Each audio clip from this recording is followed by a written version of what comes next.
비판하지 말라. 그리하면 너희가 비판을 받지 않을 것이요. 정죄하지 말라. 그리하면 너희가 정죄를 받지 않을 것이요. 용서하라. 그리하면 너희가 용서를 받을 것이요. 할렐루야. 오늘도 수요 필워십 오신 모든 분들 진심으로 환영합니다.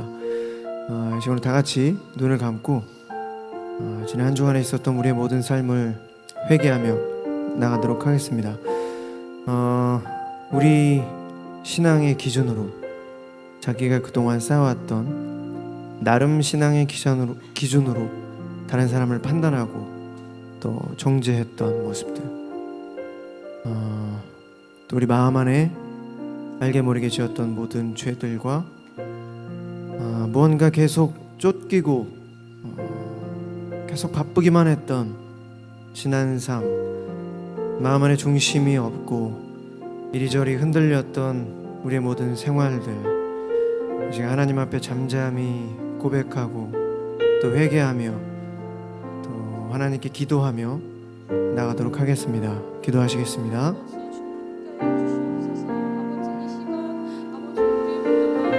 사랑하는 하나님, 지나간 나의 삶을 회복시켜 주시옵소서. 아버지, 참 주님의 말씀대로 살아가기가 쉽지 않습니다. 하나님, 다시 한번 이 모습 이대로 나왔습니다. 아버지, 나의 마음을 붙잡아 주시고 나의 모든 죄악을 회복시켜 주시옵소서. 하나님 말씀하십니다. 비판하지 말라. 그리하면 너희가 비판을 받지 않을 것이요.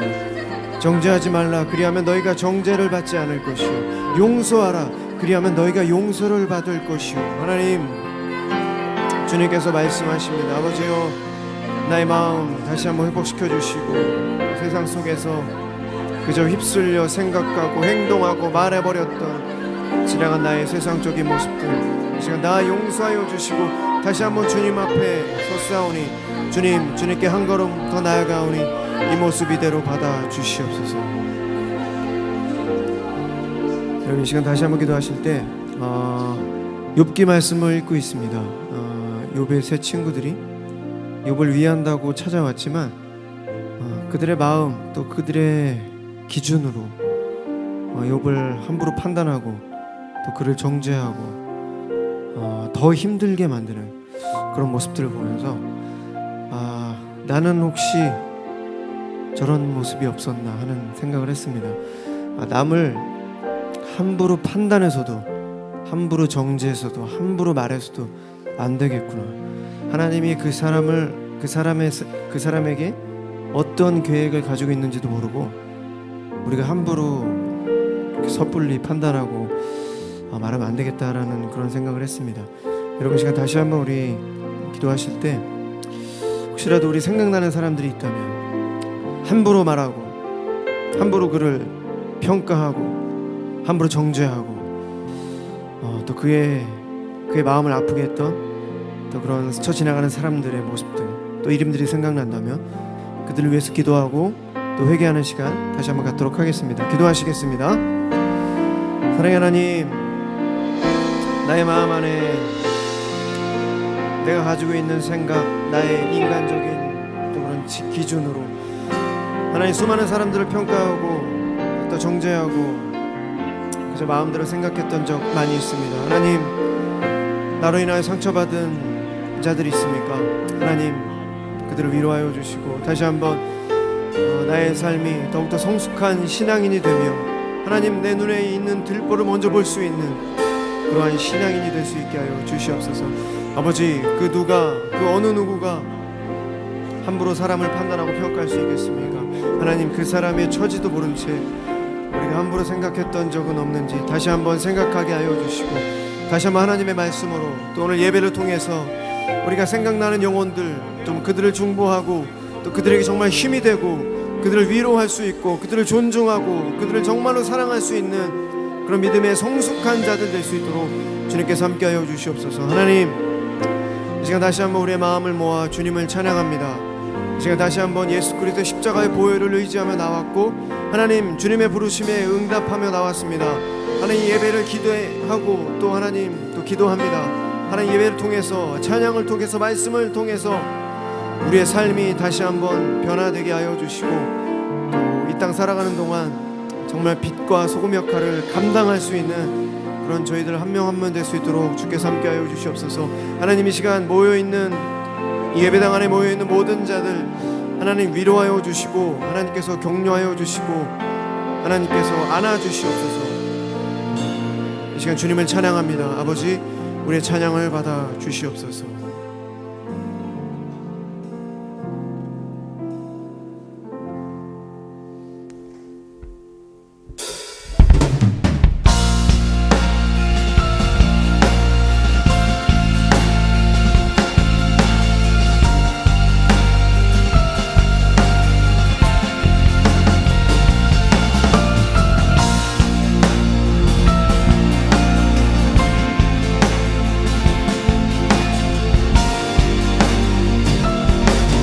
보좌로 나갈 때에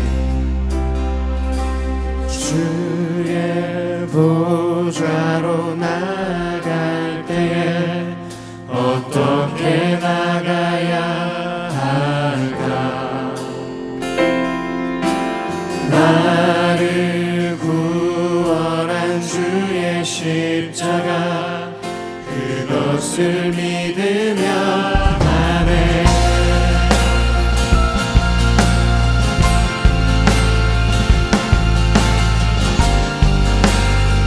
주의 보좌로 나갈 때에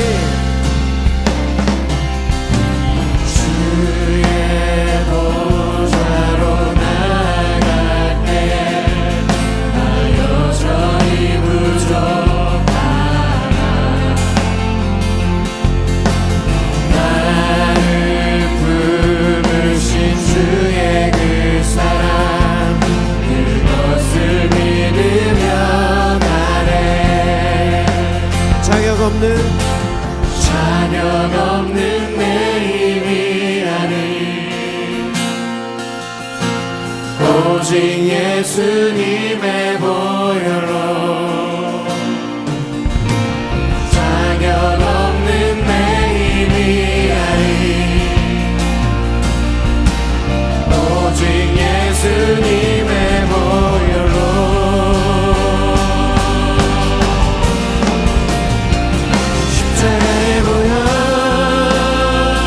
완전하신 사랑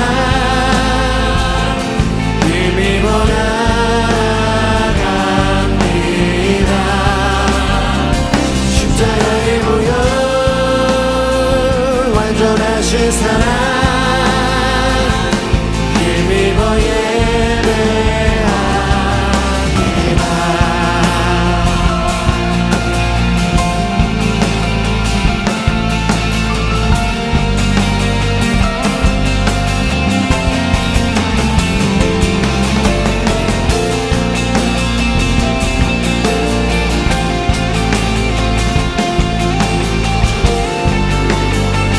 주의 보좌로 나갈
완전하신 사랑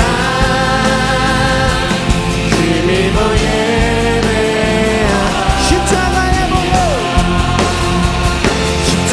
보여 완전하신 사랑 힘입어 나갑니다 십자가에 보여 완전하신 사랑 힘입어 예배합니다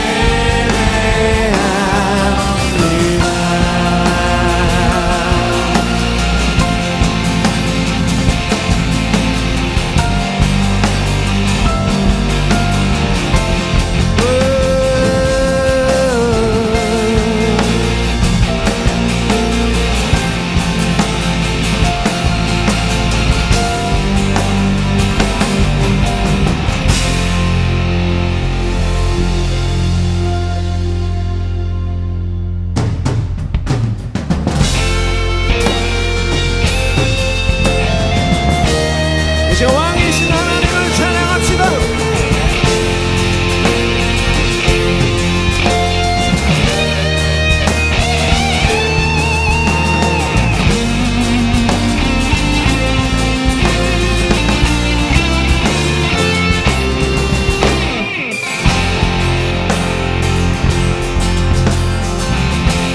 왕이신 하나님 왕이신 하나님 높임을 받으소서 찬양하리라 영원히 높임을 받으실 그 이름 찬양하리라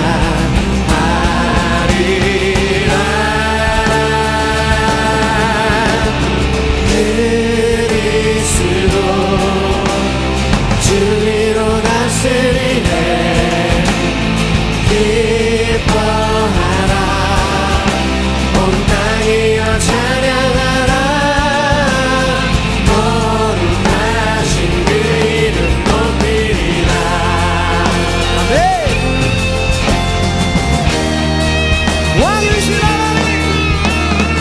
왕이신 하나님 높임을 받으소서 찬양하리라 영원히 높임을 받으실 그 이름 찬양하리라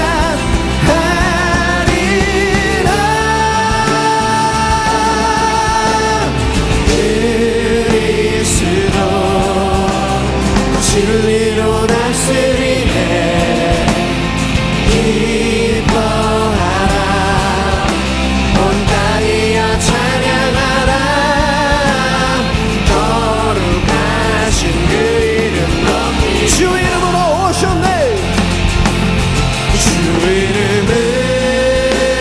이름으로 오셨네 모든 자를 자유케 눈먼 자 보게 하시네 주님의 나라 영광 중에 임했네 선포하리 이 땅 회복하신 주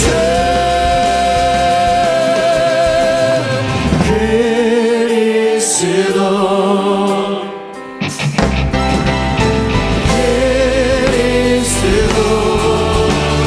진리로 다스리네 기뻐하라 온 땅이여 찬양하라 거룩하신 그 이름 높이리라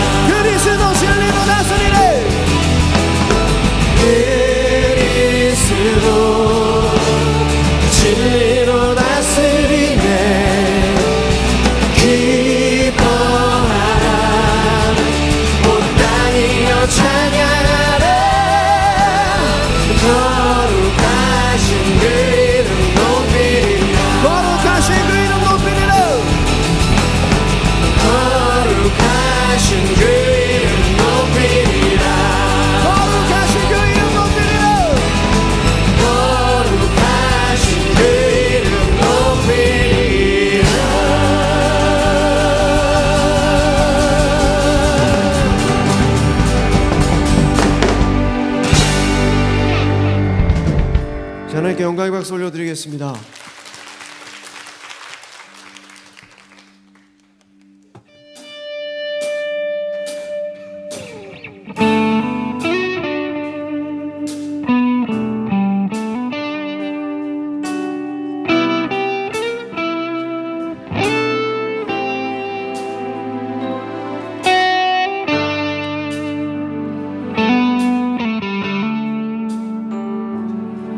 주 날개 밑에 거하라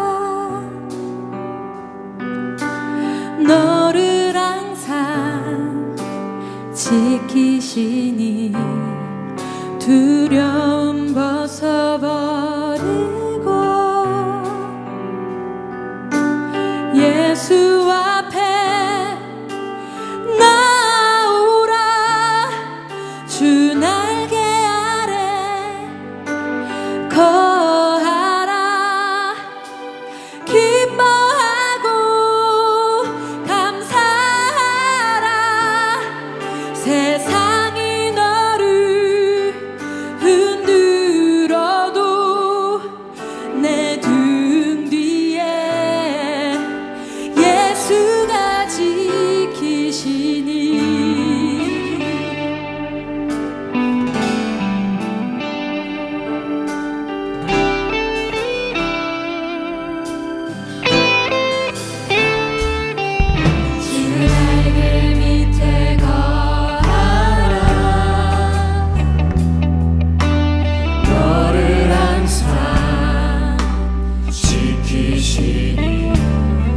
두려움 벗어버리고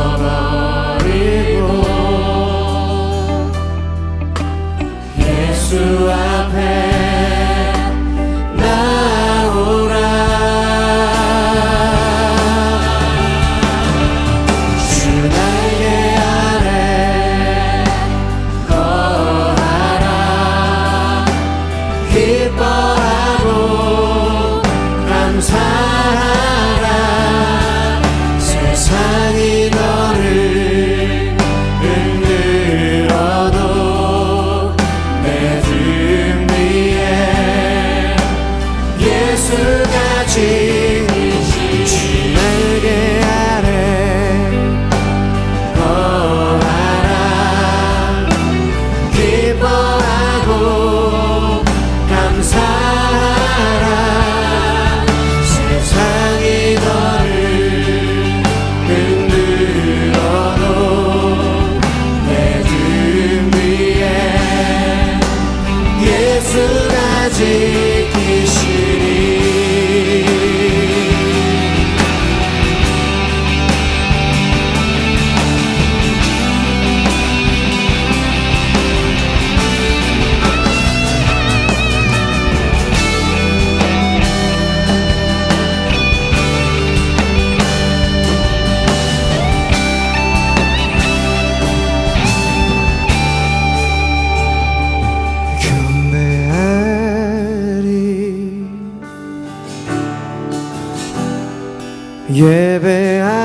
예배하리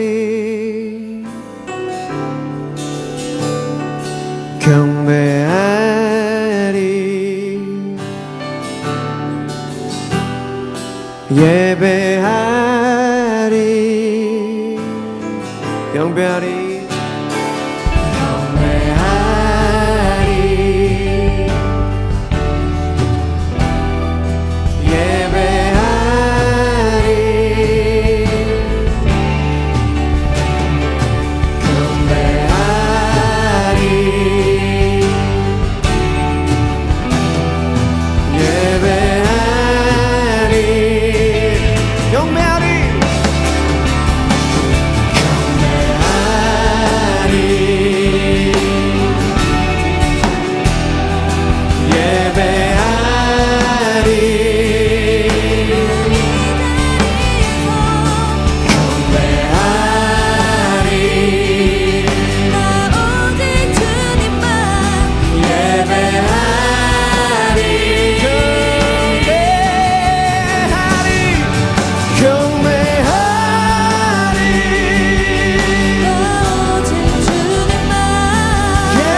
기도하며 나가겠습니다. 하나님, 이 시간 주님의 말씀을 듣습니다. 하나님, 주님의 귀한 김길 목사님, 하나님 주님께서 불러주셨고, 하나님 이제 주님의 말씀을 들을 때 하나님 그 말씀이 우리 마음속에 새겨지게 하여 주셔서 하나님 그 말씀이 믿음의 행동으로 변화될 수 있게 하여 주시옵소서.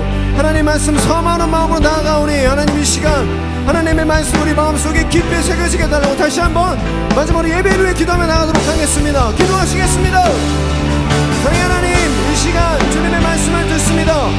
하나님 말씀을 통해서 다시 한번 우리의 삶이 변화되게 하여 주시고, 하나님 지난 한 주간 동안 주님 앞에 섰을 때 부족한 모습들 많이 있습니다. 하지만 주님, 이 시간 말씀과 찬양과 기도를 통해서 다시 한번 우리의 모든 것들을 회복시켜 주시고, 다시 한번 우리의 모든 것들을 주님께서 새롭게 하여 주시옵소서. 새 힘으로 함께 하여 주시옵소서. 이 시간 말씀 전하시는 김길 목사님에게 지혜와 능력을 함께 하여 주셔서 그 말씀이 우리 마음속 깊이 새겨져 하나님 그 말씀이 하나님 믿음의 변화된 행동으로 변화될 수 있도록 주님께서 함께 하여 주시옵소서.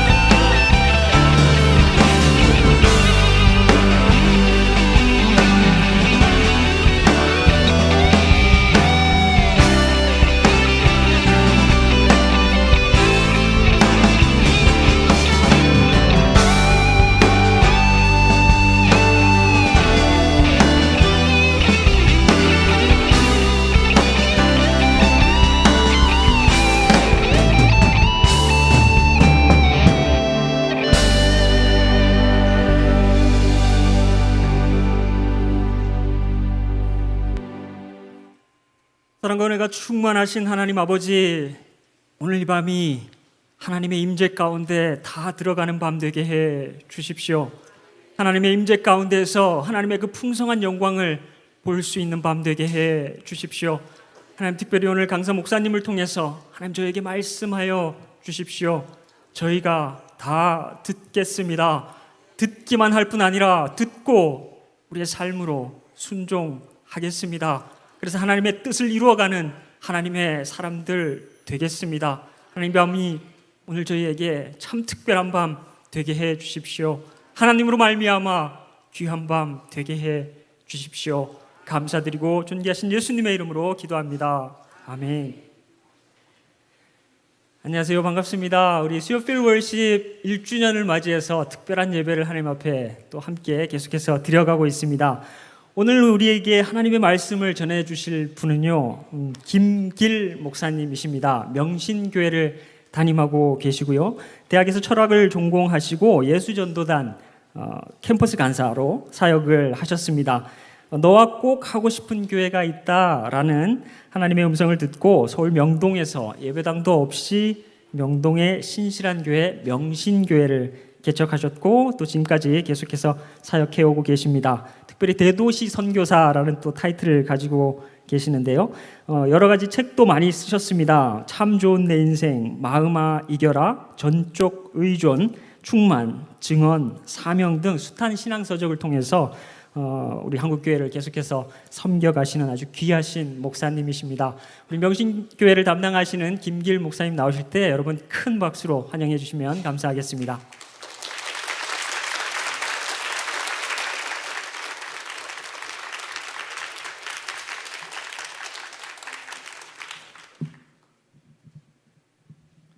네, 성경 말씀 창세기 39장 1절에서 6절입니다.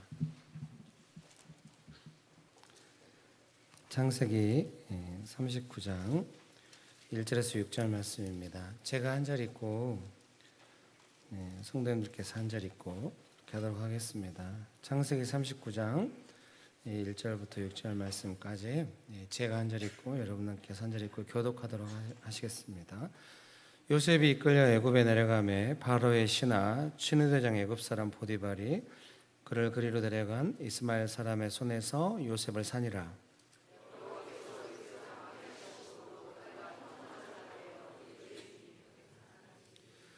그의 주인이 여호와께서 그와 함께 하심을 보며 또 여호와께서 그의 범사에 형통하게 하심을 보았더라.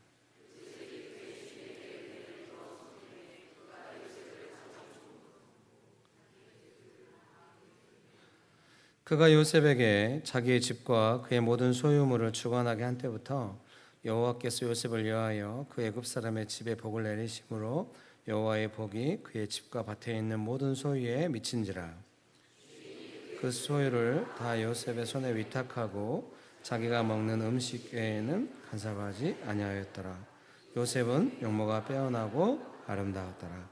아멘. 잠깐 기도하시고 함께 말씀 나누겠습니다. 좋으신 예수님, 귀한 교회 청년들을 사랑하여 주셔서 감사드립니다. 또 이 예배에 참석하신 모든 분들을 축복하시는 하나님을 찬양합니다. 주님, 예배하신 은혜를 이 시간에 충만하게 부어주시고 저희가 은혜를 누리게 하여 주시옵소서. 예수님의 이름으로 기도합니다. 아멘. 예, 잘 아시는 본문의 내용인데요. 요셉이 아버지가 야곱이죠.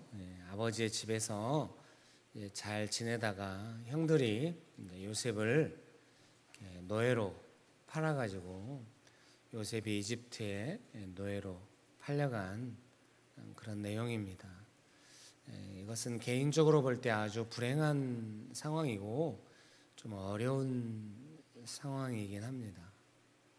그런데 많은 신앙의 위대한 사람들은 이 어려운 시간에 이제 뭔가를 배우면서 믿음이 약해지지 않고 삶이 어려워지지 않고 아주 절박하고 어려운 환경임에도 불구하고 이제 하나님 의지하면서 그런 상황을 지나가는 내용을 성경을 통해서 우리가 볼 수 있습니다.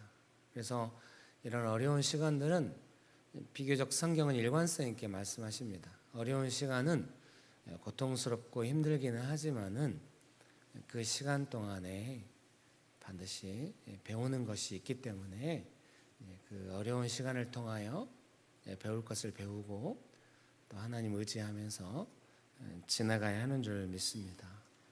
그런 은혜가 가득하게 되시기를 주의 이름으로 축복합니다. 네. 되게 많이 모이셨는데 아멘은 안 하시나 봐요. 감사합니다. 차분하게 설교해야 되는 그런 분위기가 저까지 덩달아 차분해지네요. 원래 그러진 않는데.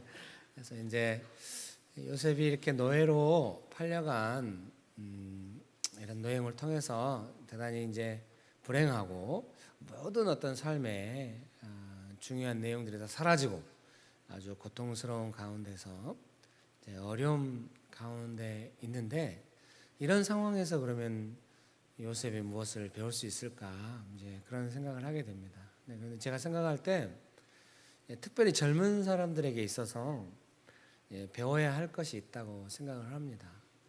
이제 요셉이 노예로 팔려감으로써 이제 어떻게 보면은 이렇게 배웠다고 표현해야 될지 모르겠으나마는 이제 본인이 의도했던 것과는 전혀 다른 삶이 펼쳐짐으로써 본인이 의도했던 것들을 포기해야 되는 그런 상황이 있는 것입니다.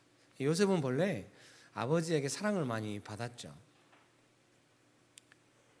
안 받았나 봐요. 여의도 쪽에서는 좀 안 받았습니다. 여러분, 그 요셉이 아버지 야곱의 사랑을 좀 많이 받았잖아요. 알고 계시죠? 어디 설교하러 갔더니 왜 손이 자꾸 얼굴에 올라가냐고 물어봐요. 잘 모른다고 그랬더니 뭐가 굴욕적이냐고. 그래서 그건 아닌 것 같다고 그랬더니 앞으로 조심하라고 그러더라고요. 그래서 혼자 곰곰이 생각해봤어요. 왜 손이 자꾸 얼굴에 올라갈까? 약간 제가 혼자 내린 결론은 설교가 안 풀리면 약간 당황하면 손이 올라가는 것 같아요. 오늘은 많이 안 올라가네요. 많이 안 올라간 편입니다. 어쨌든 아버지의 사랑을 많이 받은 것입니다. 그래서 이제 본인이 또 어린 나이에 아마 10대 후반으로 예측이 됩니다. 요셉의 나이가 17살 나오고 뭐 30살 나오고 유추할 수 있는 나이가 뭐 39, 40 이 정도 나오거든요. 그래서 요셉이 해와 달과 11별이 자기한테 절하는 꿈을 꾼 것입니다. 그게 뭔가 자기가 가족들 중에서 높아진다는 어떤 내용으로 이해가 되죠. 물론 이제 나중에 30살에 이집트의 총리가 되고 풍년이 7년 동안 진행되고 흉년이 2년 진행됐을 때 형들이 곡식 사러 와서 요셉한테 절을 합니다. 그 모습을 보면서 요셉이 꾸었던 꿈을 생각했다고 성경은 말씀하세요. 그때가 뭐 39, 40쯤 되지 않았을까요? 그러니까 아마도 그 요셉이 꾸었던 꿈은 아마 그 이집트 총리가 돼서 그런 일이 일어난다는 어떤 비전인 것 같습니다. 근데 요셉이 그 꿈을 꾸었을 때는 아마 그렇게 이해하지 못한 것 같아요. 이제 형들에게, 부모님에게 그 꿈 이야기를 하잖아요. 예, 합니다. 그래서 이제 이 예배당 구조가 약간 뭔가 이렇게 흡수하는 구조인가 봐요. 예, 감사합니다. 예, 그래서 무슨 말을 해도 약간 깔아앉는 이런 느낌이 약간 있네요. 예, 차분한 데는 아주 도움이 많이 되는 것 같습니다. 죄송합니다. 다들 적응이 안 되시나 봐요. 이렇게. 예, 저도 적응이 안 됩니다. 예. 그래서 이제 어쨌든 요셉이 그 헤아달과 열한벨이 자기한테 절했다. 그 부모님과 형제들의 곡식단들이 자기한테 절했다. 이런 내용의 꿈 이야기를 하면은 뭐 그냥 꿈 이야기를 간단하게 했다고 한다면은 그게 뭐 대단한 뭐 이슈가 되거나 이러지 않고 그냥 뭐 그런가 보다, 꿈이니까 이렇게 지나갈 수가 있는데, 요셉이 그런 이야기를 했을 때 형들이 그런 이야기를 듣고 바로 형들의 반응이 뭐냐면은 그럼 네가 우리를 다스리게 된단 말이냐, 뭐 이렇게 반응을 하는 겁니다. 요셉의 말의 뉘앙스에는 내가 당신들을 다스리게 될 겁니다, 이런 뉘앙스가 있나. 그 전부터 분위기가 그렇게 좋지는 않았거든요. 아버지가 너무 요셉만 편애하고 그러니까 뭐 아버지한테 인정받는다고 하는 게 여러 가지를 의미하는데, 뭔가 이제 큰 아들이 아니어도 뭔가 아버지가 가지고 있는 것을 물려받는 데서 가장 그 독점적인 위치에 있을 수 있는 그런 상황이 되는 것이기 때문에 본래 형제들이 그런 부분에 민감한데, 요셉이 그런 꿈까지 꿨다고 하니까 형들이 많이 어려워하고, 그 꿈 때문에 또 요셉을 죽이려고 하잖아요. 이게 요셉을 죽이려고 하다가 노예로 팔면서 형들이 하는 말이 걔가 꾸었던 꿈이 어떻게 되는가 보자고. 꿈 이야기를 좀 조심해야 될 것 같습니다. 예, 여러 가지를 조심해야 될 것 같아요. 네, 여러분, 주의 이름으로 축복합니다. 그래서 그 요셉의 어떤 그 말의 내용에는 좀 그런 것이 있었던 것 같습니다. 요셉 자신도 아마 자기가 뭐 이집트 총리가 된다는 생각을 하지 못하겠죠. 아마 어렸을 때 그 꿈을 해석할 때 아마 자기 기준으로는 뭔가 아버지 뒤를 이어서 내가 이제 좀 높아지나 뭐 이 정도로 생각할 수가 있고, 그런 부분에서 형제들 간에 갈등이 심각하게 된 측면이 있습니다. 그런 면에서 이제 노예로 팔려갔다고 하는 것은 요셉이 애초에 꿈꾸었던 뭔가 아버지의 인정을 받아가지고 뭔가 일을 이루겠다는 계획은 이제 불가능하게 된 것이죠.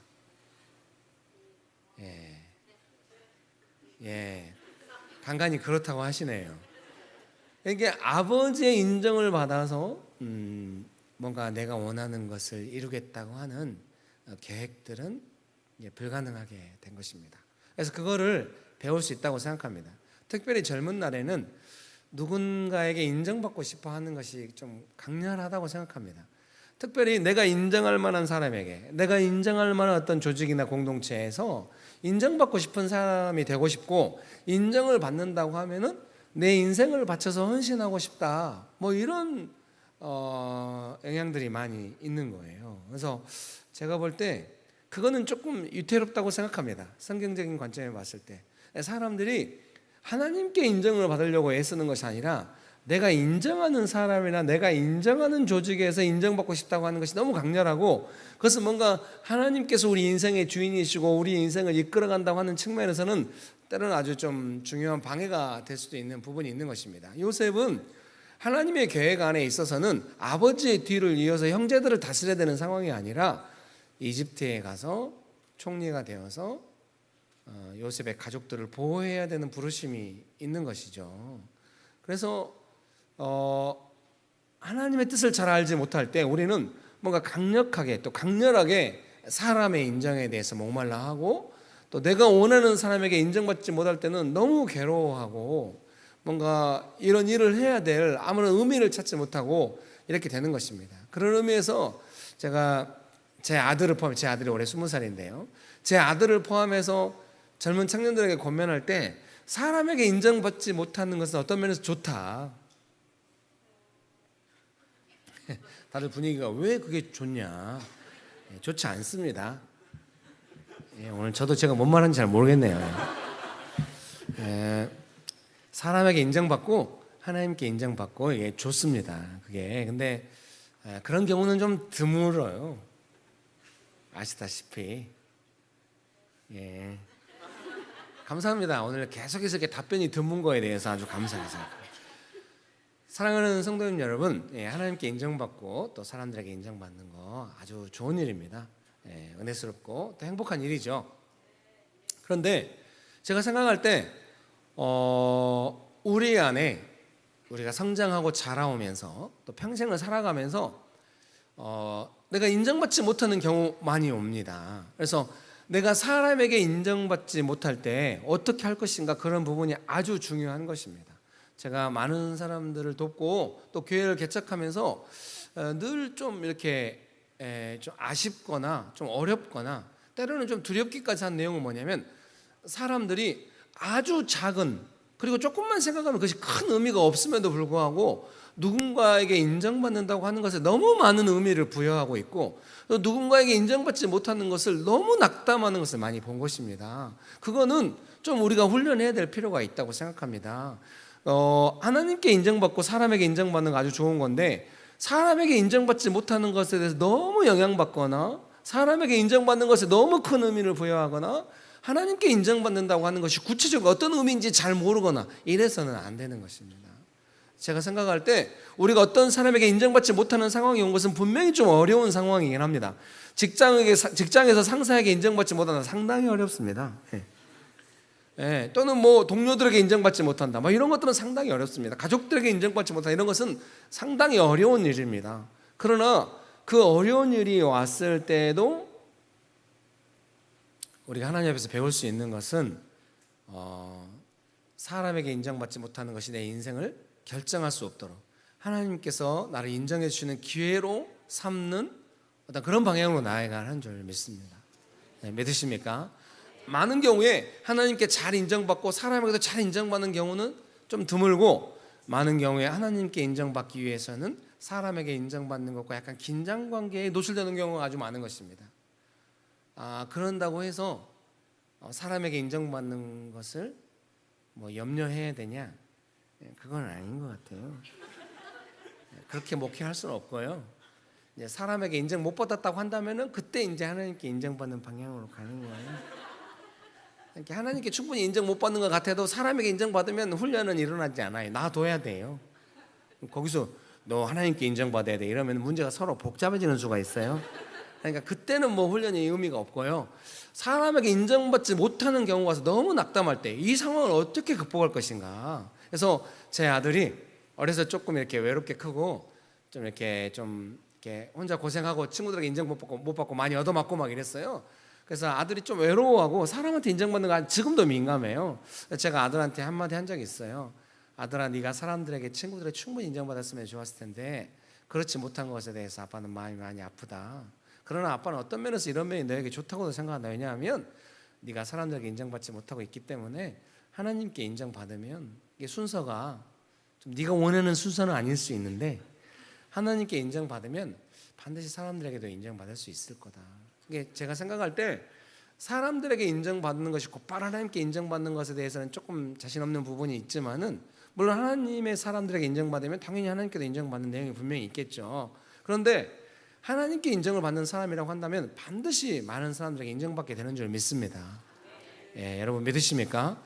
그게 좀 애매한 부분이 있고 잘 몰라서 그렇지, 좌우간 그래서 어떤 부분에서 사람에게 인정받지 못하는 상황이 왔을 때에는 뭔가 하나님의 인정을 구하면서 하나님 앞에 나아갈 수 있는 좋은 기회가 되고, 요셉과 같이 이런 딱 인생이 어떤 벽에 부딪히는 것처럼 이렇게 막아서는 경우가 아니라면은 사람에게 인정받고자 하는 것을 멈추지 않는 것이 사람의 내용이라고 저는 생각을 합니다.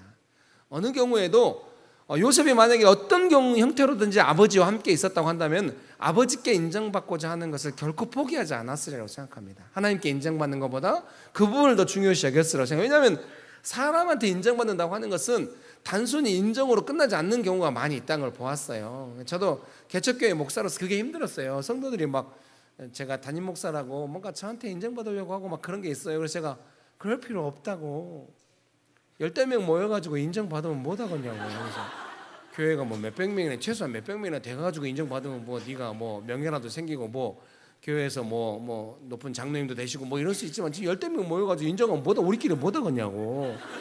그리고 중요한 건 나는 너를 충분히 인정하고 있다고. 인정해도 아무 의미도 없지만은 아이고 나는 너를 아주 인정하고 있어. 근데 나중에 알았어요.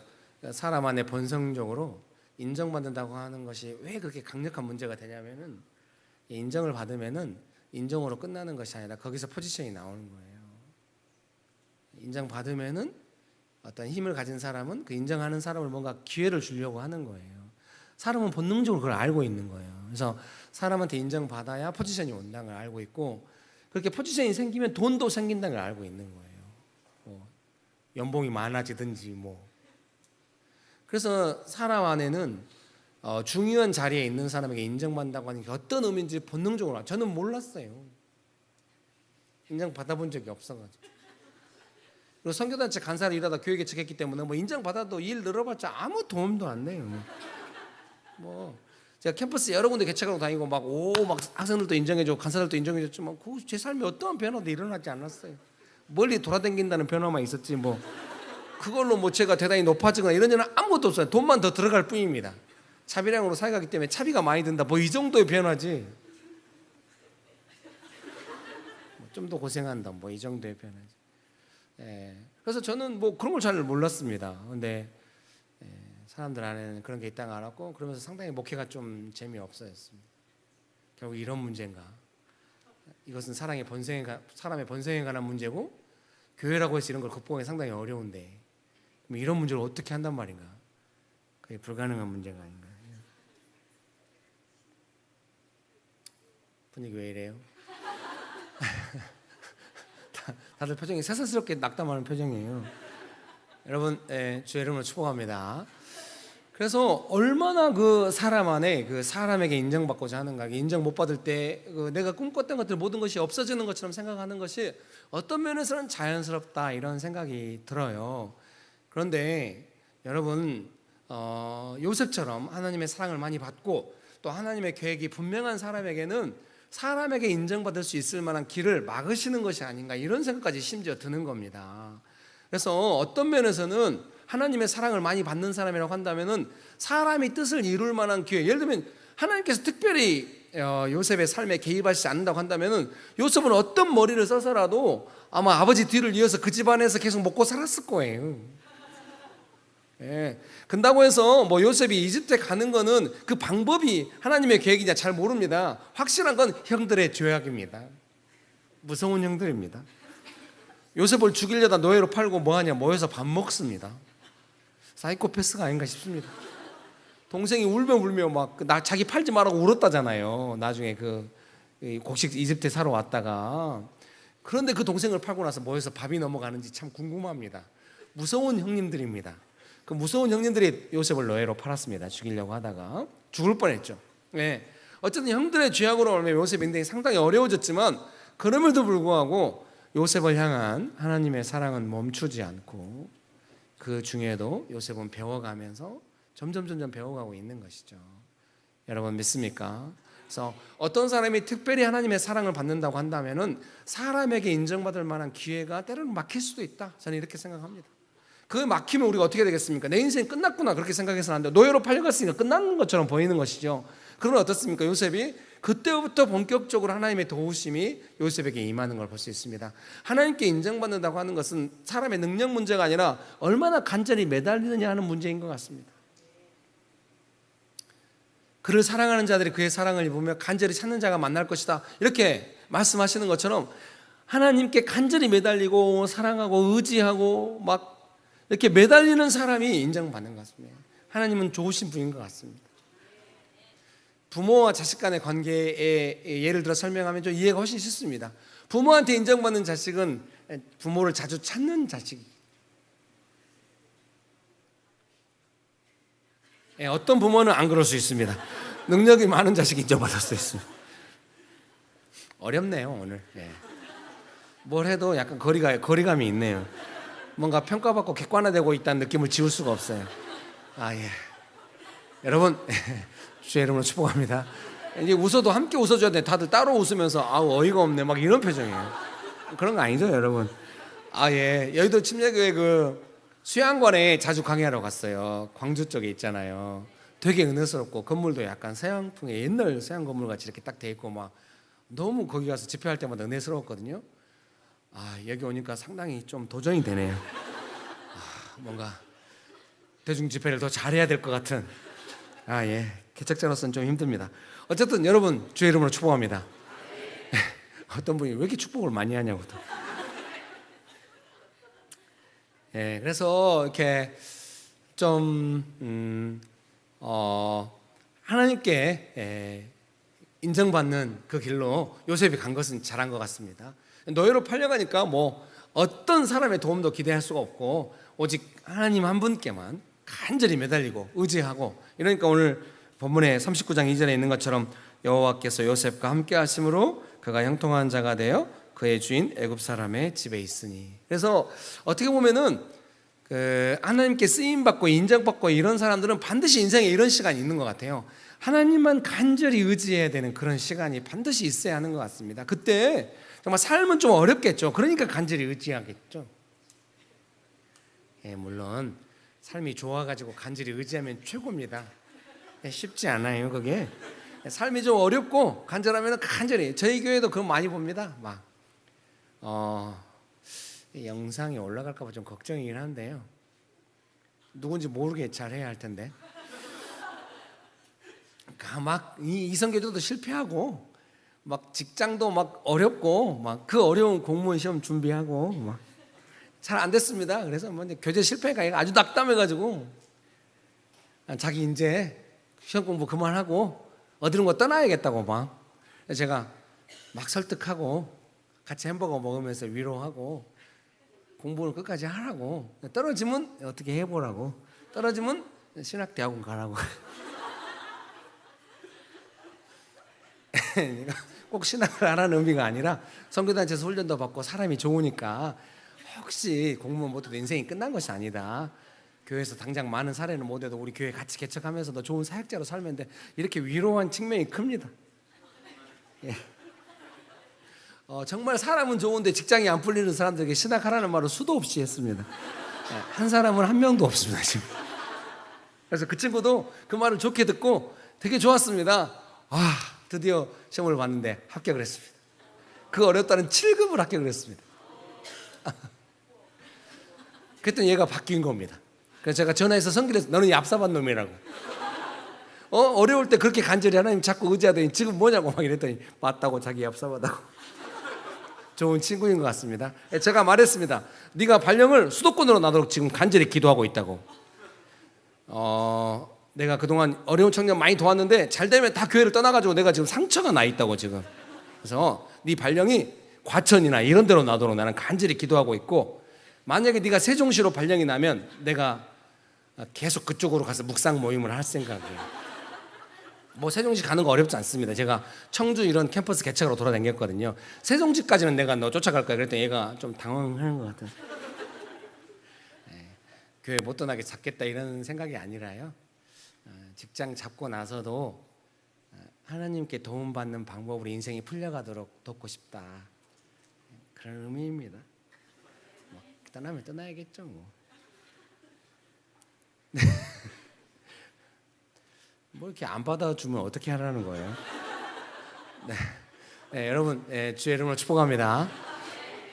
그런 것 같습니다. 사람들은 다 자기 머리 굴려가지고 사람한테 어떻게 해가지고 자기 인생을 풀어가는 거는 뭐 되면 뭐 어떻게 되겠습니다만은 좀 안 되면은 너무 낙담할 수가 있습니다. 그래서 처음부터 하나님 의지하고 하나님 도움받아서 인생을 풀어가는 게 좋은데, 많은 경우에 그건 좀 시간이 걸리고 배워야 합니다. 그래서 본성적으로 사람한테 의지하고 사람에게 도움받는 것이 우리 안에 배어 있는 거, 그건 누가 안 가르쳐줘도 아는 겁니다. 그런데 어떤 경우에 하나님의 사랑을 받아가지고 좀 길이 막혔어요? 그러면 그때부터 뭐 해야 되겠습니까? 하나님을 의지하고 하나님께 도움받고 하나님께 인정받아서 뭔가 인생의 문이 열리는 그런 시간으로 삼아야 하는 것입니다. 여러분 믿습니까? 요셉에게 하나님께서 젊은 날에 그런 은혜를 주신 것입니다. 특별히 자기 인생이 구체화되기 전에 젊은 날에 이런 도움을 받아야 합니다. 이런 도전이 있어야 합니다. 왜냐하면 그 도전을 받으면 평생 그것이 있지 않기 때문입니다. 뭔가 인생이 다 잘 되고 나서 뭐 이게 도움 받아도 그것이 큰 의미가 없을 수가 있습니다. 아무도 나를 도울 수가 없을 때 하나님께 도움을 받았다. 평생 지워지지 않는 것입니다. 어려울 때마다 기억이 나는 것입니다. 그때처럼 하나님께 가서 도움 받아야겠다. 하나님을 의지해야겠다. 이러는 것입니다. 그러므로 사랑하는 형제님 자매님 여러분, 내 삶에 내가 원하는 만큼 안 풀릴 때 반드시 몰라요. 어떻게 도움 받는지는. 다들 표정이 잘 나가다가 왜 그래? 잘 몰라요. 어떻게 도움 받는지. 제가 많은 청년을 도왔지만 다 공무원 시험에 합격한 건 아니에요. 안 된 사람도 있고. 근데 대부분은 좀 잘 되긴 했어요. 아니, 제가 도와서 잘 된 것이 아니라 본인들이 믿음이 좋아가지고.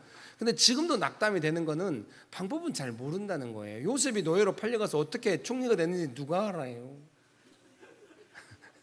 다들 표정이 성경에 써있죠. 그게 그렇죠. 그러면 다 요셉처럼 되나요? 그건 아니거든요. 예, 제가 생각할 때 하나님께서 우리를 도우셔서 이끄시는 방법은 어떤 규칙처럼 이렇게 하면 된다 그런 건 아닌 것 같아요. 하나님은 눈에 보이시지 않지만은 하나님께서 일하시는 방식도 눈에 안 보이는 것 같아요. 총리 되면 된갑다 하는 거예요. 다들 표정이 그래서 네가 하고 싶은 말이 뭐야? 잘 모른다는 걸 말씀드리고 싶네요. 그래서 각자 하나님 앞에 나아가서 이거는 총리가 딱 됐다, 공무원 시험에 합격했다 이런 개념 아니고요. 하나님을 의지하고 하나님께 매달리고 하나님과 친밀해지고 하나님을 알아가고 그 내용 중에 있는 거예요. 예, 사람 간의 관계 안에서도 어떤 사람과 어떤 사람이 친해진다고 하는 걸 누가 알 수 있으며 어떻게 설명이 되겠습니까? 예, 그래서 하나님 앞에서 우리가 나아가가지고 하나님께 도움받는 이런 내용들을 각자 알아서 해야 되는 측면이 있긴 있지만은 간절히 이 방향으로 나아가야 하는 것은 맞죠. 그래서 결과적으로 뭘 말씀드리고 싶냐? 도움이 구체화되고 도움 받을 때까지 의지하고 매달려야 한다. 그래서 인생에 지워지지 않는 아주 선명한 기억으로 남아야 한다. 정말 그 평생에 내가 하나님의 도움을 받았다. 이런 저희 형님도 맨날 저한테 그런 말 했어요. 막 형님이 공군 하사관으로 이렇게 관제탑에서 오랫동안 근무를 했대요. 그래가지고 이제 공군 생활을 마치고 저희 집에 큰 형님 장남이었기 때문에 가족들과 함께 살면서 뭔가 이제 좀 부담감을 느꼈나 봐요. 우리 중에서 유일하게 공부한 형이거든요. 공부를 잘했다고 해요. 근데 이제 대학을 안 보내줬기 때문에 어쩔 수 없이 이렇게 살았는데 공무원 시험을 보는데 자기가 합격 못할 것 같더래요. 현역 군인 신분이기도 하고. 근데 시험 보기 전에 베갯머리에다 손을 얹고 기도를 했대요. 하나님께서 저를 공무원 시험 합격시켜 주시면 제 밥을 먹는 사람은 다 교회 다니게 하겠다고 약속을 했대요. 어려서 신앙이 있었는데 나중에 신앙을 잃어버린 것 같아요. 근데 이제 그 중요한 시즌에 기도를 한 겁니다. 그래가지고 공무원 시험에 합격을 했어요. 그 1차 필기를 어떻게 합격했는데 2차 논술은 아무 준비가 없었는데 그 시험 보는 사람들이 같은 여건방에서 다 잤는데 어떤 사람이 논술 자료를 가져왔더래요. 그래서 한번 읽어도 되냐고, 읽어도 된다고 읽었는데 그 중에 하나의 사설에 그 문제를 출제한 교수가 쓴 사설이 거기에 있었던 겁니다. 그래서 최고 점수를 받았고 결국 합격했다고. 그러면서 술만 먹고 오면 저를 무릎 꿇혀놓고 밤새 그 이야기를 하는 겁니다. 너는 내 밥을 먹으니까 교회에 나가야 한다고. 본인은 안 나가요. 그래서 맨날 그 이야기를 하니까 제가 외워가지고 자기가 중학교 때 몇 등으로 중학교를 갔고 고등학교를 몇 등으로, 그건 다 외우고 있습니다. 지금도. 중학교 때는 3등으로 학교를 가서 가난해서 학교를 못 갔는데 중학교에서 선생님들이 찾아왔고, 고등학교는 전교 16등으로 합격했고 막 이런 이야기. 제가 남의 등수를 왜 제 등수도 모릅니다. 맨날 술 먹고 오면 새벽 1-2시까지 계속 앉혀놓고 간증을 하는 겁니다. 그래서 제가 형님 때문에 교회 다니게 됐습니다. 그리고 목사까지 됐습니다. 네. 그래서 제가 아쉬운 거는 형님이 좀 그런 도움을 제가 살아보니까 여러 번 받을 수 있는데 우리 형님은 딱 한 번 받아요. 평생에 한 번. 제가 그 후로도 타자 시험 볼 때 하나님의 도움을 받았다고 하는데 그건 좀 야해요. 본인이 열심히 했다는 간증이 훨씬 커요. 이 공무원 시험만 그 압도적으로 하나님의 도움 받은 내용, 더 자세한 내용이 많이 있는데 요새 내용 밝히기엔 좀 애매한 내용이 있어요. 지나가는 어떤 분이 면접 볼 때 자기를 고모라고 하라고 했대요. 아무것도 모르는데. 요새는 좀 안 좋은 내용 아닐까요? 자기는 그런 도움을 받았다고 막. 제 생각에 사랑하는 성도님 여러분, 우리가 간절히 하나님을 의지한다고 한다면은 그 도움이 어떤 방법을 따라 어떻게 오는지 다 알 수는 없어도 어려운 시간을 넘어갈 수 있습니다. 그 어디에 달려 있냐? 얼마나 하나님께 간절히 매달리고 의지하냐에 달려 있는 것입니다. 저는 그렇게 생각합니다. 많은 사람들이 어려워서 인생이 어려울 수도 있습니다만은 얼마나 하나님께 매달리냐 하는 것이 인생을 결정하는 측면이 있다고 저는 믿습니다.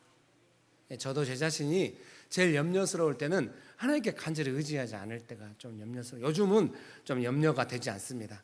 간절히 하나님을 의지하고 있거든요. 재정이 어려우면 간절히 의지하고. 제가 성교단체 간사할 때도 자비령으로 살았는데 교회 개척하고 나서 지금은 사실 사례를 받을 수가 있어요. 성도님들이 정말 열심히 헌금합니다. 근데 저희 교회 부교육자들 사례를 해야 돼요. 네, 부교육자를 청빙하거나 이런 건 아니었고요. 그냥 아는 동생들 같이 있을래? 이러다 보니까 이제 사례를 하게 된 거예요. 그래서 이제 사례를 해야 돼서 저는 좀 아직 못 받고 있는 거예요. 교회가 좀 더 부흥돼야 받을 수 있을 것 같아요. 그래서 사례를 받으려고 부흥을 원하는 건 아닌데요. 어쨌든 좀 간절히 원하고 있어요.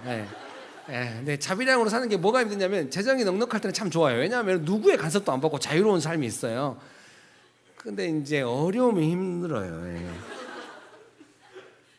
근데 제가 20년 이상 자비량으로 살면서 넉넉할 때도 있었고 어려울 때도 있었고 어려울 때 느낌이 먼저 있거든요. 막 어렵겠다, 막 좋을 때도 있고 어려울 때 이게 반복되는데 이게 제일 어려운 게 뭐냐면 제 스스로 통제할 수가 없다는 게 어려워요. 제 삶이 그래서 제 인생을 제 마음대로 살 수 있다면 첫 번째로 바꾸고 싶은 것이 이 자비량의 삶을 바꾸고 싶어요. 정말 인생이 통제가 안 돼요. 뭐 돈을 어떻게 할 수는 없어요. 그래서 이제 좀 이렇게 어려운데요. 재정이 어려울 때는 나타나는 반응이 일정해요. 간절히 하나님께 매달리고 작은 돈도 귀하게 여기게 되고 어디 가서 맥심 커피를 먹으면 되게 맛있어요. 그래서 어디 가서 맥심 커피를 먹고 맛있다 그러면 제가 마음이 가난하고 간절히 하나님을 의지하고 있다고 생각해요. 마음이 부여하면 스타벅스 커피도 맛이 없고 이러거든요. 어디 가서 설교 중에 이 말씀을 드렸더니 어떤 분이 자기는 항상 맛있다고. 예, 맛있겠죠. 아니 그 맛을 이야기하는 것이 아니라 제 마음을 저도 모르니까 이렇게 내가 마음이 가난한지 높아졌는지 잘 모르는데 뭔가 이렇게 종이컵에 맥심커피를 마신다 맛있게 먹고 소중하게 먹으면은 자꾸 마음이 가난하면 작은 것도 소중해요. 요셉이 아버지 집에 있을 때야 막 자기 혼자 막 좋은 옷 입고 막 이러니까 뭐 옷이 양은했겠죠. 너희로 팔려가니까 모든 게 귀해졌겠죠. 저는 이 자비량의 삶이 힘든 것이 이 귀족과 노예의 삶을 하루에도 왔다 갔다 할 수 있다는 게 힘들어요. 분위기 왜 이래요? 정말 늘 거기에 적응해야 돼요. 그래서 하나님께 간절히 매달리는 삶이 되는 게 제가 생각을 해요.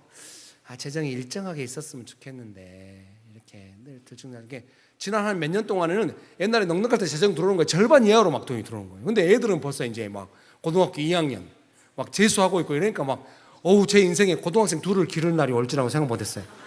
이게 이렇게 고정비용이 많이 드는 건가 압박감이 너무 심하고 이런데요. 간절히 하나님 의지하면서 내일이 어떻게 할지 매달 막 신기하게 이럴 때는 그런 경험을 많이 해요. 하나님 재정이 필요합니다. 그럼 딱 오고 막 이런 경험 되게 많아요. 그런데 그런 경험 하고 싶지 않아요. 정해진 액수가 오면 좋겠어요. 없어가지고 매달려가지고 신기하게 받고 이런 거 원치 않아요. 매달 그러니까 무서워. 좀 신기하고 놀라. 대책은 없어. 20년 동안 자비랑으로 삼았는데 돈 없을 때 어떻게 돈을 만드는 거 몰라요. 그냥 의지하다 보니까 어떻게 된 건지 잘 몰라요. 다들 표정이 그럼 무엇을 아냐? 모른다는 걸 알아요. 이 유머는 안 되는 걸로. 네, 여러분 주의 이름으로 축복합니다. 한 가지를 알고 있죠. 간절히 하나님을 의지해야 한다는 것을. 그래서 제가 안정감이 있을 때가 어떤 때겠습니까? 겸손하게 하나님을 의지해야만 되는 상황이 쉽지는 않지만은 내가 하나님을 의지하고 있다면 나는 괜찮은 삶이다. 그러면서 한쪽으로 번뜩 스치면서 지나가는 생각이 내가 좋은 목회자로 영원히 살아있으려면 계속 자비량으로 살아야 되는 거 아닌가? 이런 불안감이 스치고 있어. 결코 그렇게 살지 않을 거예요.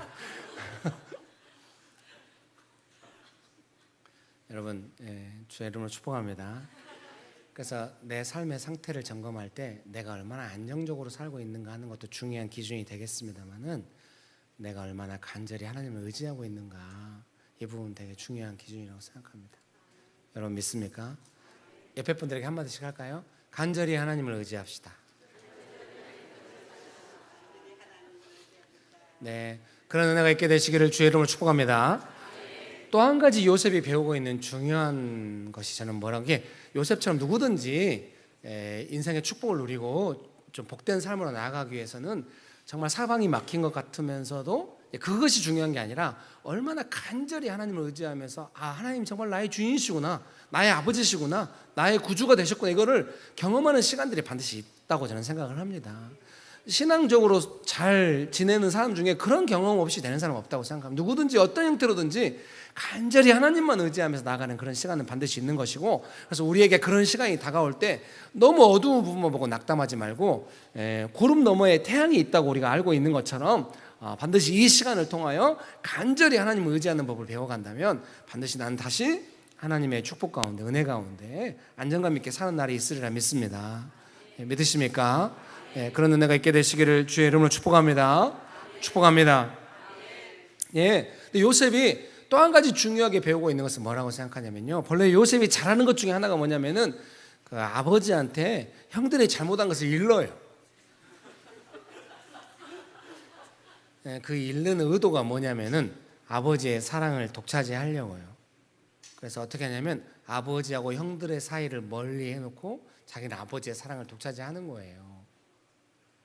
조종이라고 할 수가 있죠. 조선시대 궁중에서 보는 듯한 사람의 본성 안에 있는 거예요. 내가 유익하기 위하여 뭔가 내 주변의 환경을 내가 원하는 대로 조종하는 거, 아주 어려서부터 갖고, 예를 들면은 어린아이가 가게 갔는데 아이스크림이 먹고 싶어. 슈퍼에 엄마한테 말해, 엄마 나 아이스크림 먹고 싶어. 엄마가 안 된다고. 그럼 울어요. 그럼 주변 사람들이 엄마를 쳐다봐요. 눈으로 말하겠죠. 애를 좀 조용히 시켜. 너무 가혹한 엄마 아니야? 막 이러면 엄마가 그 눈빛을 찔려가지고 아이스크림 사주죠. 너는 좀 이따 죽여버려. 막 이러면서.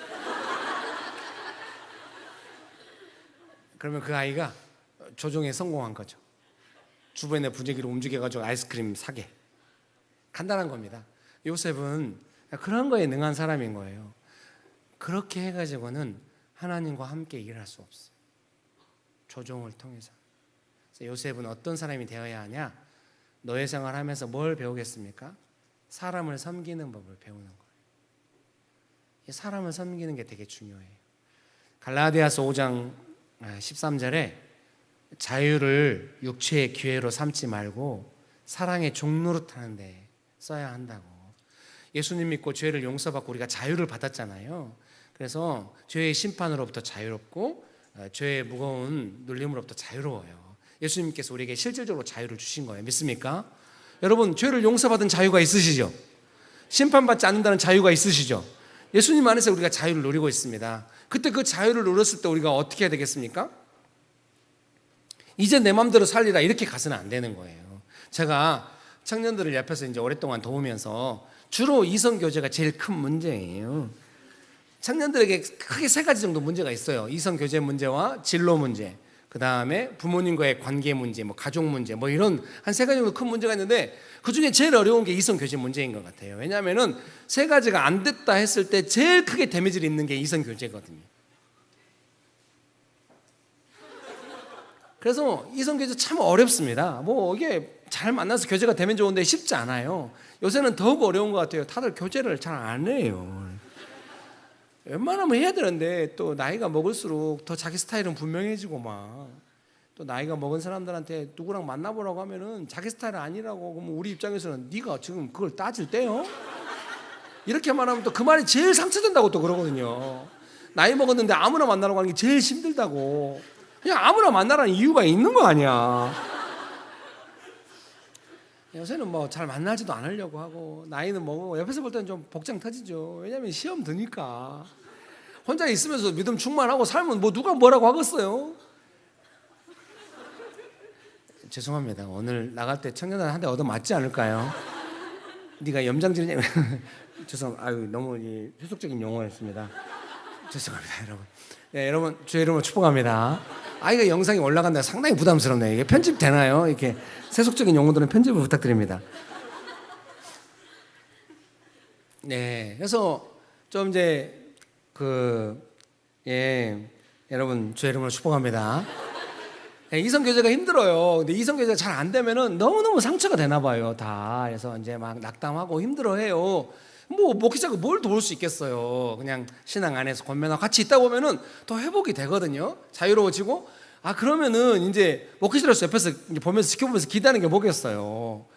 지난번에 상처 많이 받았으니까 이번에는 욕심껏 하지 말고 좀 하나님의 도우심을 받아가지고 잘 해봐라, 이런 마음은 있는데 이제 다들 그렇지 않아요. 회복되면은 이제야말로 내가 원하는 사람을 만나리라 막 이렇게 막 하거든요. 그럼 옆에서 이제 말을 안 할 수가 없어요. 지난번에 상처를 기억해봐 이렇게 말하면은 대부분 시험 들어요.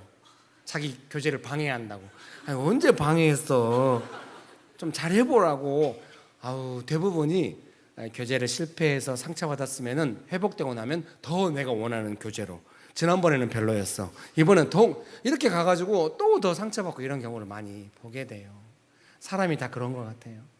상처받고 뻔히 알아도 내가 원하는 거 포기하고. 그래서 제가 생각하는 게 뭐냐면요, 성경은 야고보서 분명히 말씀하시거든요. 욕심이 잉태한즉 죄를 낳는다. 근데 그러면 이제 우리가 구체적인 죄가 나오기 전에 욕심도 잘 지켜봐야 하는데요, 그 욕심 중에 하나가 뭐냐면 내가 원하는 사람한테 인정받는 거, 내가 원하는 사람 만나고 싶은 거, 이런 욕구가 강력하게 있는 거. 그럼 내가 원하는 사람에게 인정받는 거, 내가 원하는 사람 만나고 싶은 거, 이걸 어떻게 극복할 수 있냐? 욕심 중에 핵심적인 욕심 중에 하나인데 그걸 어떻게 극복할 수 있냐? 사람을 섬기면서 극복하는 부분이 분명히 있어요. 사람을 섬겨보려고 하면은 내가 원하는 사람을 먼저 찾지는 않게 되거든요. 그래서 제가 저희 교회 구역 나눌 때, 개척교회 할 때 몇 명이 있지도 않아요. 구역이라고 해봤자 뭐 12명 모여가지고 구역이라고 해봤자 2-3개 되겠죠. 처음에 이제 교회 집사님들하고 이제 개척 멤버들하고 구역을 이렇게 나눕시다 했더니 뭔가 아무도 뭔 말은 하지 않는데 교회 분위기가 완전 엉망이더라고요. 그래서 뭐 때문에 말은 안 해요. 말은 안 하는데 제 느낌에 구역을 자기 마음에 안 맞게 조정했다고 성질이 난 것 같아요. 그래서 막 눈치를 보다가 이건 안 되겠다 해가지고 최종적으로 그럼 어떻게 하기로 했냐? 그거를 개척할 때 그것도 힘들어. 구역을 어떻게 조정하는가? 이걸 누가 안 가르쳐줘요. 어디 책에 안 나와요. 그래서 고민하다가 어떻게 하기로 했냐면 멤버들이 구역을 정하기로 했어요. 구역장을 딱 세워놓고, 인기 투표한 건 아니고요, 구역장님들 나와서 먼저 소개시켜요. 1구역 구역장님은 아무개 집사님이시고요, 2구역 구역장님은 아무개 집사님이 쭉 소개하고 다리에 들어간 다음에 자기가 1, 2, 3지망을 쓰기로 한 거예요. 왜 3지망까지 쓰냐? 그 중에 하나는 반드시 걸리게. 아니, 자기가 원하는 구역 안 되면은 자기가 원하는 사람 아니면 교회 안 나오려고 그래요. 제 입장에서는 답답하죠. 아니, 그리고 몇 개월에 한 번씩 구역 조정이 돼요. 해보다가 마음에 안 맞는다 싶으면 다 조정해 줍니다. 그래도 하루도 못 참겠다는 식으로 있어요. 그래서 제가 마음이 답답하죠. 이것도 이 정도 못 참으면 어디 가서 무엇을 참겠어. 직장에 내 마음에 맞는 사람이 어디 있어요. 결혼해봐요. 바로 알아요. 내가 원하는 사람이 아니었다는 것을. 금방 알게 돼. 그러니까 교회에서 그 훈련을 해야 되는데 너무 어려워하는 거예요. 그때 하는 게 이게 뭔가 교회 구역이 어렵다 이런 개념보다는 그 욕심대로 안 됐을 때의 고통인 거예요. 그래서 계속 가르쳤어요. 교회에서 사람 섬기는 훈련을 해야 됩니다. 직장에서 내가 마음에 안 맞는 상사, 마음에 안 맞는 후배가 왔을 때도 잘 하려면은 교회에서 좀 부드러운 환경에서 훈련을 해야 됩니다 했는데 다들 알아먹기는 알아먹는데 안 해요. 그래도 한두 사람이 순종하더라고요. 자기는 어려운 구역에 가서 헌신하겠다고. 그리고 슬럼프 찾아와요. 예외 없이. 이게 안 되는구나. 억지로 훈련시킬 수는 정말 없는 거다. 이런 생각을 깊이 깨달았습니다. 그래서 요즘 이제 구역이 좀 늘어나가지고 또 이제 1, 2, 3지망으로 지망하거든요. 집사람들이 머리가 좋아져가지고 막 서로 이야기해요. 1지망은 본심이 아니라고, 2지망이 본심이라고. 뭔 이야기냐고 했더니 1지망은 기존의 구역장과 관계가 깨질까봐 그냥 써주는 거래요. 2지망이 자기가 가고 싶은 구역이래요. 그럼 3지망은 뭐냐고 그랬더니 절대 가서는 안 되는 구역을 배제하고 쓰는 구역이 3지망이에요. 정말 욕심이 적나라하게 드러나는, 사랑하는 성도님 여러분, 아주 익숙한 이야기일 것이고 크게 아마 틀리지 않은 내용일 것입니다. 내가 원치 않는 사람이나 내가 원하는 사람이었어도 내가 원하는 부분이 아닌, 원치 않는 부분을 보일 때 얼마나 내가 어려워하는지. 그게 뭐냐면요, 내 욕심이 안 맞다는 소리고, 내 욕심에 맞는 사람하고 내 욕심에 맞는 일을 하고 싶다고 하는 근본적인 욕구 중에 하나예요. 그렇게 해가지고는 정말 하나님의 일을 하기 쉽지 않다고 생각해요. 하나님의 일을 하려면 제일 먼저 훈련되어지고 어떻게 하는 뭐냐면 내가 원치 않는 사람하고 예수님이 우리 가운데 주인이시기 때문에 같이 있을 수 있는 거예요. 내가 원치 않는 사람한테 맞춘다 이런 개념이 아니고요. 그럼 사람이 좀 어려울 것 같아요. 예수님이 우리 가운데 계시기 때문에 나는 예수님께 순종하는. 그래서 부부간에도 원치 않는 모습이 보이면 긴장이 일어나겠잖아요. 그때 어때요? 네가 원치 않아도 나는 너한테 순종하는 거 너무 힘들어요. 그때 어떻게 해요? 예수님께 순종하는 마음으로 그 원치 않는 부분에 대해서 너무 민감하게 반응하지 않으면서 있다 보면은 예수님께서 두 사람의 관계를 주장하셔가지고 예수님의 은혜로 함께 있을 수 있는 법이 있는 거죠. 부부간에 특별히 그런 은혜가 필요해요. 여러분 믿습니까? 하나님의 일을 어떻게 할 수 있고 어떻게 하면 못하냐? 내가 원하는 사람 찾아다녀가지고 한계가 분명히 있어요. 그래서 내가 원하는 사람 찾고 내가 원하는 사람과 함께 내가 원하는 일을 이루겠다 어떤 그런 욕심을 내려놓고 예수님께서 원하시는 사람, 내가 원치 않는 사람은 내가 원치 않는 사람일 수도 있지만 근본적으로는 예수님께서 원하시는 사람인 줄 몰라요. 그래서 예수님께서 원하시는 사람과 함께 예수님께서 원하시는 일을 하기 위해서 나는 어떤 식으로 준비되겠다 이런 훈련이 반드시 필요해요. 제가 목회하면서 제가 원하는 사람들하고 정말 저를 따르는 동생들이 있었거든요. 같이 개척 멤버를 했어요. 그래서 하기로 했는데 3명이 하루 이틀 사이에 다 안 한대. 너무 깊은 배신감이 들었어요. 지금도 그 친구들은 저한테 안 미안하겠죠? 한참 동안 저한테 미안해했어요. 제가 물어봤어요. 왜 그만하냐고, 개척 같이 안 하냐고. 주중에 네가 하고 싶은 일 하고 주말에 주일만 하는데 그게 어렵냐. 근데 안 하겠대요. 정말 따르는 동생들이었는데 지금은 각자 삶을 살고 있어요. 이유는 다 있었죠. 근데 뭐 제가 좀 딱히 그냥 안 하겠대요. 그래서 그러면 몇 년 동안 혼자 기다렸거든요. 하나님 저는 실패해서 개척이 중단됐어요. 한 30명 모여서 준비하고 있었는데 핵심들한테 그만둔다고 그러니까. 그래서 중단되고 몇 년을 혼자 있었어요. 왜냐하면 그때 계획은 우리가 함께 이제 팀을 짜서 이렇게 하는 거다 이런 건데 안 하겠다고 하니까 이제 동생들은 말하더라고요. 형님을 중심으로 하자고. 그때 저는 그건 힘들었어요. 그때만 해도 좀 사고가 좀 미약했던 것 같아요. 아니 나는 내가 원하는 사람들 모아가지고 뭔가 조직을 만들려고 교회 개척하는 건 아니야. 주의 나라를 위하여 조국의 교회의 부흥을 위하여 뭔가 헌신하고 싶어. 너무 거대한 인상이었죠. 그래서 이거 내가 담임 목사 돼가지고 이렇게 하려고 하면은 내가 굳이 교회 개척할 필요는 없어. 그런 교회는 많이 있으니까 막 이러면서 좀 마음이 되게 좀 위축돼가지고 또 사랑했던 동생들이 떠나니까 되게 위축돼가지고 이제 낙담된 측면도 있어요. 그래서 사실은 교회 개척한 오랜 시간 동안 담임 목사로서 어떻게 성도들과 관계 설정해야 이것도 되게 힘들었어요. 사람들이 너무 과도하게 다가오거나 너무 과도하게 막 평가하거나 이래가지고 너무 힘들었어요. 그냥 같이 있으면 좋을 것 같구만. 도대체 원하는 게 뭐야? 좀 힘들었어요. 예수님 따라가려고 우리가 모였지 도대체 뭘 원하는 거야? 그게 말로는 어떻게 설정이 안 돼요. 되게 오랜 시간 걸려야 한다는 거 알았어요. 그래서 몇 년 동안 혼자 있었거든요. 그때 이제 동생들이 한두 명 찾아왔는데 제가 볼 때 너무 찌질한 그 동생들한테 미안합니다. 지금도 같이 있는데 정말 그 화려했던 라인업들 정말 사역자로서 헌신돼 있고 권리 포기할 줄 알고 막 예수님께 헌신된 사람들은 다 없고요. 인생이 안 풀려가지고 정말 기억니은부터 가르쳐야 되는 동생들 정말 그냥 찌질하단 말이에요. 유머도 합니다만 별명이 찌질이었던. 그래서 만나가지고 이제 막 처음부터 다 가르쳐. 막 예를 들면은 뭐 모여가지고 개척하기 위해서 뭐 교회 이런 이야기 직장에서 회식해서 술을 먹어야 돼요, 말아야 돼요. 제가 속으로 그걸 왜 나한테 물어봐? 너무 힘들었죠. 개척하는데 막 형님 땅이 나오는데 사야 돼요, 말해. 그걸 왜 나한테 물어봐? 내가 무당이야? 왜 나한테 물어봐? 너무 힘들었죠. 그래서 제가 알았죠, 나중에. 목회라고 하는 거, 예수님의 일을 꼭 목회만 그런 건 아니죠. 예수님의 일을 한다고 하는 거는 내가 원하는 사람하고 한다면 그것은 내 일이지 예수님의 일이 안 될까 막 이렇다. 내 일이 아니고 예수님의 일이라는 명확한 증거가 뭐냐? 예수님께서 원하시는 사람들 사이에 나도 있어야 한다. 예수님께서 우리의 주인이라고 한다. 그 부분이 너무 오랫동안 연단된 거예요. 잘 몰랐어요. 저는 마음에 맞는 사람들이 모여서 천하를 통일하는 게 주님의 일인 줄 알아.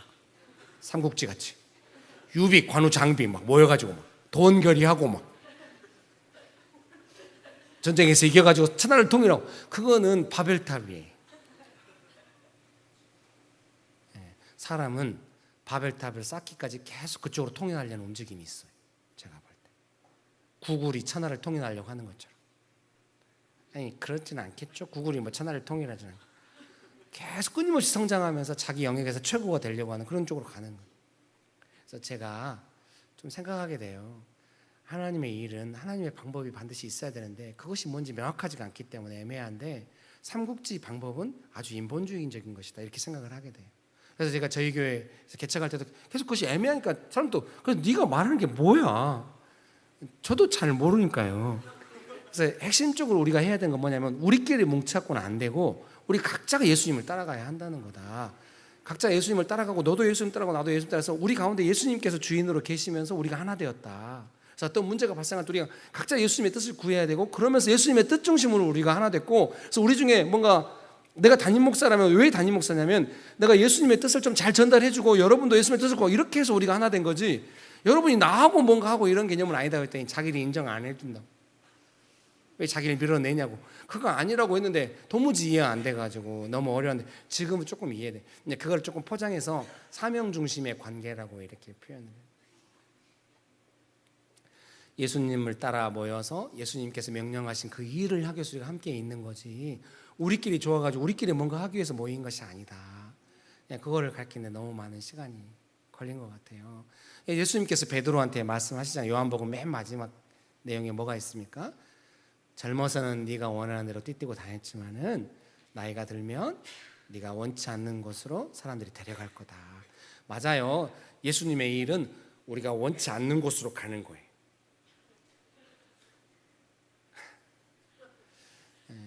이런 분위기 익숙하거든요. 맞는 말인데 애매해. 여러분, 근데 걱정하지 않으셔도 돼요. 나이가 많아져야 그렇게 된대요. 유머 받을 만한 여유 없어요. 왜 베드로에게 나이가 많이 들면 그렇게 하겠다고 말씀하시는 생각하게 돼요. 사람은 젊은 한 자기가 원하는 거 포기할 수 없다고 생각해요. 내가 원하는 사람 만나서 원하는 가정을 이루고 싶든지, 내가 원하는 사람들과 원하는 조직, 기업이든지 뭐든지 이런 걸 하고 싶든지, 뭐든지 그런 꿈 포기할 수 없는 거예요.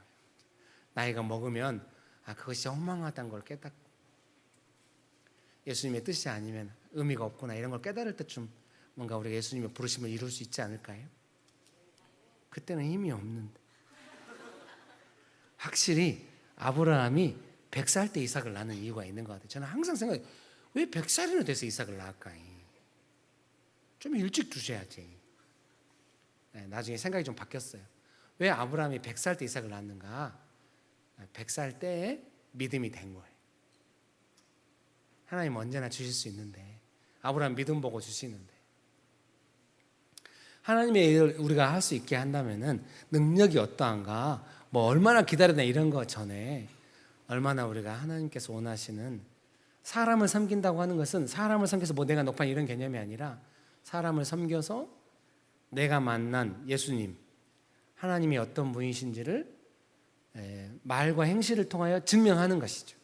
전도를 하는 것이고, 그 요셉이 뭔가 하는 일마다 하나님의 은총이 함께 하는 거예요. 그래서 요셉을 보면은 이집트인 보디발이 봐도 뭔가 좋은 일들이 계속 일어나는 거예요. 심지어는 하나님께서 도와주신다는 걸 알 만큼, 당연히 이집트인이니까 여호와 하나님 모르겠죠. 근데도 하나님께서 요셉을 도와준다고 하는 명확하게 인식할 만큼 그 정도 되는 것이죠. 저는 그래서 우리가 젊은 날에 해야 되는 것은 뭐냐면, 예수님과 동행하면서 예수님의 일을 열심히 섬겨보면서 뭔가 예수님과 함께해서 예수님의 도움받아서 일이 진행되는 이런 경험들이 반드시 우리에게 필요하고, 그것은 나중에 우리에게 중요한 일들이 왔을 때에도 안 믿는 사람에도 알 만큼 그게 갔으면 좋겠어요. 근데 제가 교회에서 이거를 열심히 같이 훈련하고, 오늘 또 막 그런 이야기 했거든요. 사역이라고 하는 게 뭐냐 이렇게 막 이야기하고 했는데, 규모와 분위기 아니다. 얼마나 예수님께서 우리에게 은혜 주셨는가, 위로부터 하늘로부터 오는 은혜가 우리 가운데 있어야 되고, 그런 것이 아마 사역이 아니겠냐. 사람들이 그걸 알아가겠네. 규모와 분위기만 느껴서는 안 되고 위로부터 부어지는 하나님께서 주시는 은혜, 그래서 분명한 거다. 그걸 느껴야 한다. 막 이렇게 막 이야기하면서 했는데 애매한 건 사실인 것 같아요. 우리는 언제나 규모와 분위기를 느끼기 때문에요. 그래서 사실은 개척하면서 길을 잘못 든 것 같아요. 규모와 분위기 쪽으로 갔어야 되는데 뭔가 생명 막 이렇게 막 사명 막 예수님을 따르는 거 이랬더니 규모가 줄어요.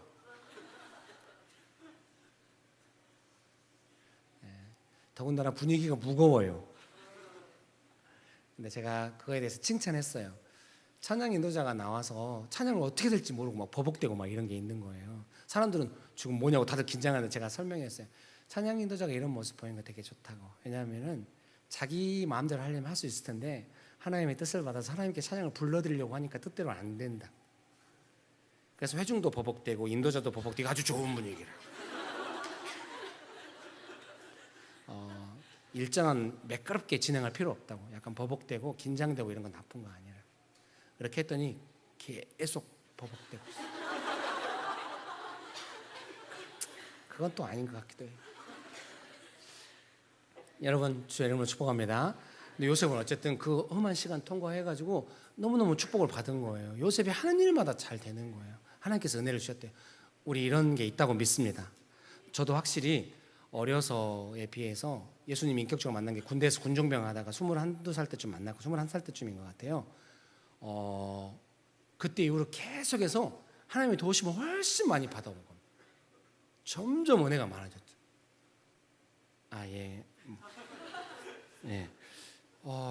그래서 저도 이제 제가 그렇게 살았기 때문에 교인들에게도 좀 그런 은혜가 많아지도록 돕고 있는데 성도님들은 좀 원하지는 않는 것 같아요. 그런 메커니즘을 확보하고 이렇게 훈련하고 그런 거 원하는 것이 아니라 필요할 때마다 와서 도와주면 좋겠고 안 필요할 때는 좀 없었으면 좋겠고 막 이런 굳이 도움 받을 필요는 없고 막 이런 느낌이에요. 그래서 제가 교회에서 한번 강하게 설교했거든요.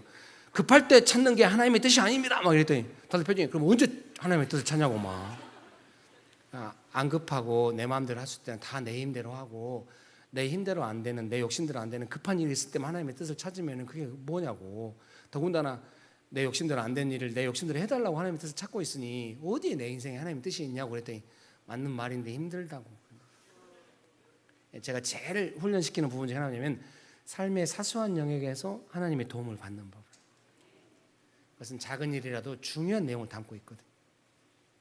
요셉은 모든 일에 하나님의 도움을 많이 받는 사람이 된 거예요. 어마어마한 사람이 된 거죠. 그때 조심해야 돼요. 그 밑에 볼까요? 39장 7절 말씀 마지막으로 같이 읽고 말씀 마치려고 합니다.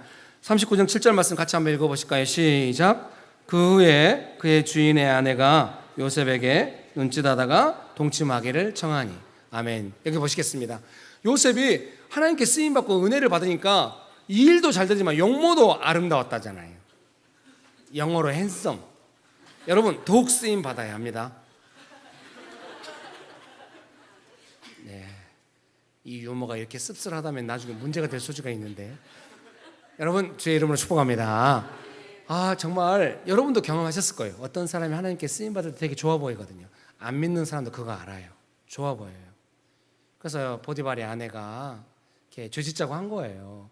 절대 잊지 말아야 돼요. 하나님께 잠깐 쓰임 받을 때 그거에 취해가지고 내가 뭔가 좋은 사람 된 것처럼 남들에게 좋게 보이면 다시 사람에게로 가는 거예요. 죄에 넘어져. 어쩐지 인정 욕구는 음란함을 불러오는 측면이 있어요. 정말 조심해야 돼요. 사람에게 인정받는 것을 두려워해야 돼요. 내 마음에 맞는 사람에게 내가 인정받는 걸 두려워해야 돼요. 요셉은 그런 부분까지 훈련이 돼 있어요. 너무 어렵게 훈련받아요. 거절할 줄 알게 됐어요. 그래서 감옥 갔어. 거절했으면 더 높아져야 돼요. 그래서 감옥 가서 요셉이 어떻게 했어요? 또 사람 섬겼어요. 정말 어려운 시간인데. 그래서 감옥 안에서는 놀라운 지혜를 받았어요. 확실히 어려울 때 권능이 임하는 건 맞는 것 같아요. 요셉이 나중에 총리가 돼서 충분히 한 번도 정치를 해보지 않은 사람이라 할지라도 물론 보디발의 집에서 배운 게 있겠지만은 이집트라는 큰 나라를 다스릴 만한 사람으로 감옥 안에서 준비된 측면이 있는 거예요. 여러분 우리가 하나님과 동행하고 있다고 한다면 어려운 시간에 더 성장하고 있는 것이 분명해요. 좋은 시간이 왔을 때는 그동안 배웠던 걸로 하나님 도움받아 살 수 있을 거예요. 믿습니까? 어렵든지 좋든지 간에 계속 성장하는 시간 되시기를 주의 이름으로 축복합니다. 기도하시겠습니다. 좋으신 예수님, 여의도 침례교회 귀한 청년들, 성도님들을 사랑하심에 인하여 감사드립니다. 예수님, 우리가 어려운 시간이 있다 할지라도 배워가면서 성장하는 시간으로 정말 예수님을 간절히 의지하는 시간 되도록 주님 저희를 축복하여 주시옵소서. 예수님의 이름으로 기도합니다. 아멘.